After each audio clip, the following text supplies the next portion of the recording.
नमस्कार, no politics में आप सभी का स्वागत है। मैं हूं राजू। जब से आदि पुरुष फिल्म रिलीज हुई है ना, तो एक तूफान सा मचा हुआ है। बिपरजॉय तूफान तो भारत में कुछ नहीं कर पाया उतना, लेकिन ये जो तूफान है ना आदि पुरुष नाम का, वो तूफान अभी तक मतलब बढ़ता ही जा रहा है। पिछले 5 दिनों से ये तूफान लगातार बढ़ रहा है और ये तूफान का जो सबसे ज़्यादा प्रकोप है वो मनोज मुंतशिर शुक्ला पर पड़ रहा है। अब ये बात आती है कि मनोज मुंतशिर शुक्ला पर ही सारा बोझ क्यों डाला जा रहा है, तो इसके पीछे भी एक कहानी है। क्योंकि जब टीजर आया था तो ओम राउत ने बड़ी चालाकी से मनोज मुंतशिर, जो कि हिंदुओं के एक बड़ा चेहरा के तौर पे जाने जाते हैं पिछले 2-3 सालों से, उनको आगे करके, चूंकि ये राम के नाम पर फिल्म बन रही थी डायरेक्टर्स के अनुसार और राइटर्स के अनुसार, इसलिए मनोज मुंतशिर को आगे किया गया और बाकी सारे जो इसके मेन रोल हैं, जो स्क्रीन प्ले का होता है, जो डायरेक्शन का होता है, जो एक्टर का होता है, एक्टिंग का होता है, वो सारे जो लोग थे वो पीछे हो गए और मनोज मुंतशिर शुक्ला को आगे लाया गया। मनोज मुंतशिर शुक्ला सब जगह ये गारंटी लिए कि इसमें जो भी रहेगा अच्छा रहेगा, राम के नाम का गुणगान होगा, राम के नाम पर सारा जो कहानी है उसी को फिल्माया जाएगा। बाद में जब ये फिल्म रिलीज हुआ तो जो हो हल्ला हो रहा है वो तो आप देख ही रहे हैं। इस हो हल्ला का नतीजा यह है कि फिल्म की जो कमाई हो वो अपने निचले स्तर पर जा पहुंची है। पिछले 4 दिनों में फिल्म की जो कमाई है वो गिर करके मात्र 20 करोड़ रह गई है सोमवार को, जबकि सोमवार को ये फिल्म और पीक पर पकड़ना चाहिए था, लेकिन ये फिल्म अब समाप्ति की ओर जा रही है। 4 दिनों में फिल्म ध्वस्त हो गई। अब ये आप देखिए कि जब ये सारा मामला चल रहा है तो कुछ लोग ऐसे भी हैं जो मनोज मुंतशिर शुक्ला के जो पुराने जो कांड हैं, जो नए नए हिंदू बने उनसे पहले के उनका कांड है, हालांकि ये हम नहीं कर रहे हैं, वही लोग कर रहे हैं कि ये नए नए हिंदू बने हैं, हालांकि हमें ऐसा कोई शक नहीं है, लेकिन उनके जो पुराने कुछ कांड है उनको लेकर के सामने आ रहे हैं। इसी दरमियान में उनका एक छोटा सा वीडियो वायरल हो रहा है। उस वीडियो में ये कहते हुए स्पष्ट रूप से सुनाई दे रहे हैं कि क्यों इन्होंने मुंतशिर अपने सामने लगाया था। वो वीडियो पहले देखिए। पेन्ने मिल गया, मैंने जोड़ के लगा के साथ में देखा, मनोज मुंतशिर यार साउंड अच्छा कर रहा है, चलो आज से हम मुंतशिर हो जाते हैं। घर पहुंचे और फिर कमाल शुरू हुआ। असल कमाल ये हुआ कि मेरे पिताजी पंडित जी वो पुरोहित हैं, मतलब शादियां करवाना, ब्याह करवाना, हवन करवाना, ये अच्छा। हाँ, तो 2 तरह के पेशे हैं हमारे यहाँ।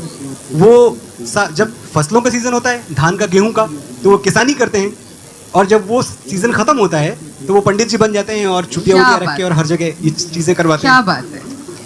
तो मुझ पे थोड़ा सा इन्फ्लुएंस होना शुरू हो गया था, जबान का, उर्दू जबान का, रेखता का आप कह लें। और उसका जो पहला मुझे एक मंजरनामा याद आता है कि पापा सुबह सुबह उठ के और शिव स्रोत का पाठ किया करते थे ऊंची आवाज में। नमामि शमीशान निर्माण रूपम विभुम व्यापकम ब्रह्म वेद स्वरूपम अजम निर्गुणम निर्विकल्पम निरीहम चिदाकार माकाशवासम भजे हम।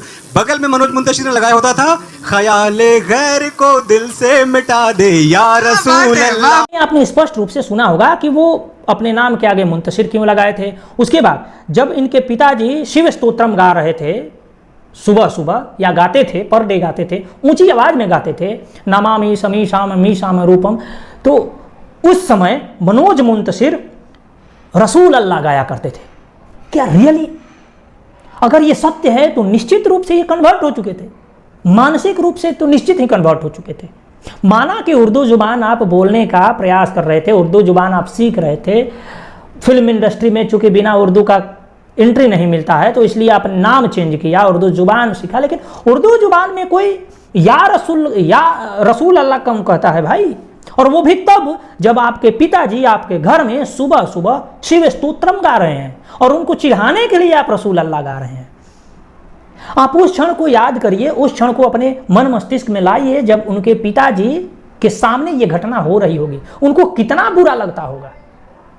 आप सोचिए कि एक पिता के सामने जब वो शिव स्तोत्रम गा रहा है, उसके उलट में उसका बेटा, स्वयं का पुत्र रसूल अल्लाह गा रहा है। वाह मुंतशिर जी वाह। और ये अच्छी बात है कि आपने स्वयं अपने मुख से इस बात को कहा है, अन्यथा दूसरा कोई कहता तो शायद ही कोई विश्वास करता। बाद में आया कि इस फिल्म का डायलॉग चेंज कर लेंगे, ये कर लेंगे। डायलॉग चेंज करने से फिल्म का जो कंसेप्ट है कि हिंदुओं को डिमीन दिखाना है, भगवान श्री राम जी का जो ऑरा था उस ऑरा को कम दिखाना है, वो तो नहीं सुधर जाएगा ना। रावण श्री राम को एक घूसा मारता है, इस फिल्म में दिखाया गया है लिटरली। मुझे तो ये पता नहीं था, मैं तो आज देखा इस सीन को। ये क्या मैसेज देना चाहता है? सीता जी का हरण राम जी के सामने हो रहा है। बताइए, भगवान राम जी के पुरुषार्थ पर यह सवाल है कि उनके सामने सीता जी का हरण कोई कैसे कर सकता है? ये संभव ही नहीं है। और जो संभव नहीं है उसको आप जो लिबर्टी लेते हुए दिखाया है, तो इसका खामियाजा तो भुगतना पड़ेगा। अब पब्लिक स्वयं लिबर्टी ले रही है। दूसरा इसका पहलू ये है कि जितने भी हिंदुवादी संगठन है वो सामने नहीं आ रहा है। इसका एक कारण यह भी हो सकता है क्योंकि मनोज मुंतशिर और उसके जो टीम है वो धूर्ततापूर्वक पहले ही बीजेपी के जितने भी बड़े बड़े लीडर्स और मुख्यमंत्री थे उनके साथ फोटो खिंचवा कर एक अनुमोदन ले लिया कि हाँ भाई, इधर से अब कोई अटैक नहीं होगा, अब हम लोग सेफ हैं, हिंदुत्ववादी हैं। इसी को देखते हुए हो सकता है बीजेपी के जो और अनुषांगिक संगठन है, आरएसएस है, बजरंग दल है, विश्व हिंदू परिषद है, वो कुछ नहीं बोल रहा है। आरएसएस तो भले ही कुछ नहीं बोले, लेकिन विश्व हिंदू परिषद और बजरंग दल को बोलना चाहिए। इसी बात से मुझे ख्याल आया कि आरएसएस और विश्व हिंदू परिषद क्यों बोलेंगे भाई? ये तो अभी कुछ दिन पहले हज यात्रियों के लिए टिकट का व्यवस्था करवा रहे थे, उनके लिए सहूलियतें देने का प्रयास करा रहे थे। ये तो कह रहे थे कि यदि हज यात्रियों को हज करने जाना है तो विश्व हिंदू परिषद और बजरंग दल से संपर्क करें।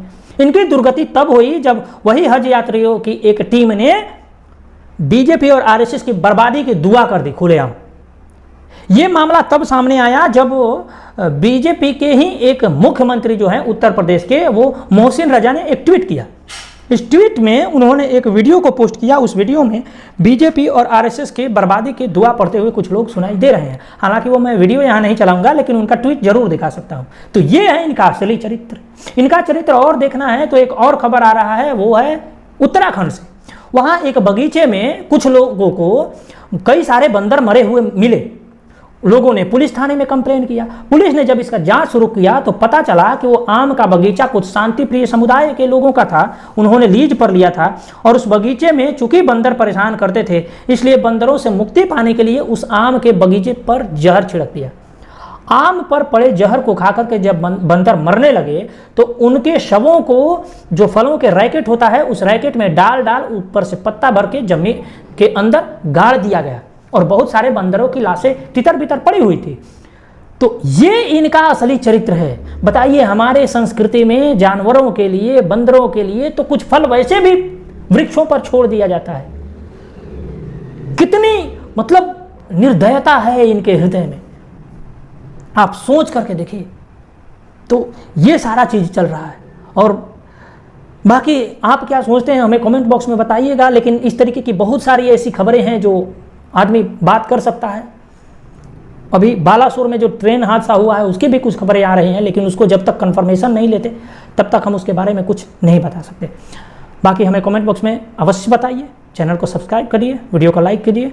आपका बहुत बहुत आभार। नमस्कार।